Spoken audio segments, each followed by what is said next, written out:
Las situaciones detonantes del cambio en la vida de una persona son tan variadas y a la vez tan naturales como puede ser el amanecer de un día nuevo enfrentado al peso insoportable de la rutina o el deseo sexual que no se puede contener y los celos vengatibles. Todo ello, junto con los xuegos de nenos inocentes y perversos, los homicidios casuales y los asesinatos más crueles, sirve a la escritora Paula Pulgar para desarrollar la trama de cada uno de los relatos que en xunto formen el volumen titulado Cuentos de metro y de centímetro, que Publicaciones Ámbito acaba de editar y que ivala a esta autora como carta de presentación na literatura asturiana. Cuando la tía Salomé soñaba.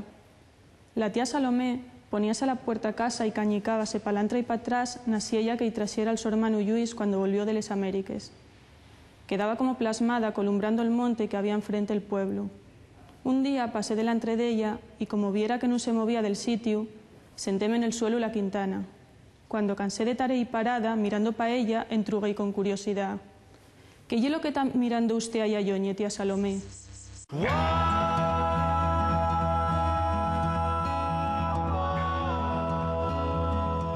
Cuentos de metro y de centímetro lle un conjunto de relatos curtios y muy curtios que fueron escritos a lo largo la mayoría de ellos a lo largo del año pasado.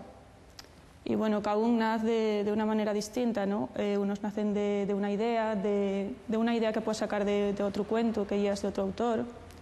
Otros nacieron de un viaje o de un recuerdo de la infancia o incluso de una historia que puedas ver en la calle o que escuches en el tren, ¿no? Y bueno, lo que intenté sobre todo es utilizar distintos procedimientos y técnicas narrativas. Y que bueno, todavía estoy empezando, todavía estoy aprendiendo a narrar y prestábame eso, intentar escribirlo de distintas formas y de distintas maneras.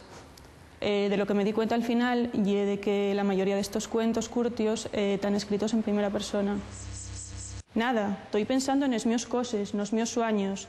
¿Y cuáles son esos sueños? Entrugué sorprendida.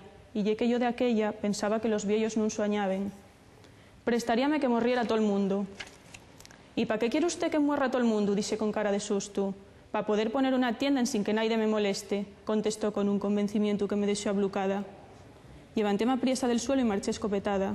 Pasé muchas veces más delante de su casa, pero siempre procuraba apretar el paso y no mirar para ella. Nunca y volví a preguntar nada.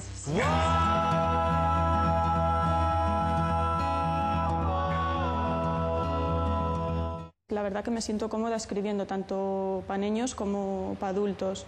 La diferencia fundamental es que yo creo que para niños hay que tener un poco más de cuidado con lo que ellos cuentes y con los adultos pues puedes extenderte y contar casi que lo que quieras, ¿no? Préstame a escribir para niños porque los niños son unos lectores muy buenos y siempre te dicen lo que piensen, si os gusta o si no os gusta. Y bueno, el paso, para mí no hubo paso, siempre escribí cuentos, para niños, para adultos también igual. Lo que para mí es importante es el género, porque es lo único que sé escribir, por lo menos de momento, cuentos.